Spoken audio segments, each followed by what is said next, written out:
Mahakal recording studio Pandai चौक नरकटियागंज।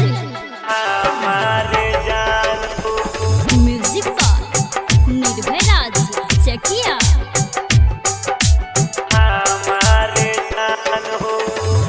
दिल में तू बसल बहरू बन के तूफान हो, दिल में तू बसल बहरू बन के तूफान हो। लागे जैसे ले बुहा मार जान हो, लागे जैसे ले बुहा मार जान हो। दिल में तू बसल बहरू बन के तूफान हो, दिल में तू बसल बहरू बन के तूफान हो। लागे जैसे ले बुहा मार जान हो, लागे जैसे ले बुहा मार जान हो। लागे जैसे ले बुहा मार जान हो। Mix by Mahakal recording studio Pandai चौक नरकटियागंज। म्यूजिक बाय निर्भय राज चकिया।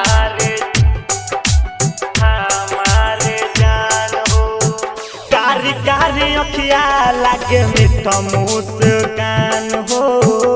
पहले मिलन में ओढ़नी लेल बारू तान हो, लेल बारू तान हो। कारी कारी अखिया लागे मीठा मुस्कान हो। पहले मिलन में ओढ़नी लेल बारू तान हो। पवन जादू पहके खियलू समान हो, पवन जादू पहके खियलू समान हो। लागे जैसे ले बुहा मार जान हो, लागे जैसे ले बुहा मार जान हो। लागे जैसे ले बुहा मार जान हो। म्यूजिक बाय निर्भय राज चकिया।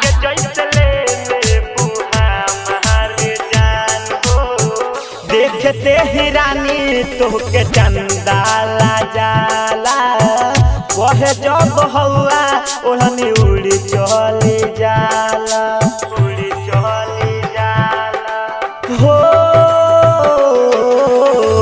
देखते ही रानी तोहके चंदाला जाला, वह जब हवा ओढ़नी उड़ी चली जाला। करल कबूल मोहरो बतिया के मान हो, करल कबूल मोहरो बतिया के मान हो। लागे जैसे ले बुहा मार जान हो, लागे जैसे ले बुहा मार जान हो।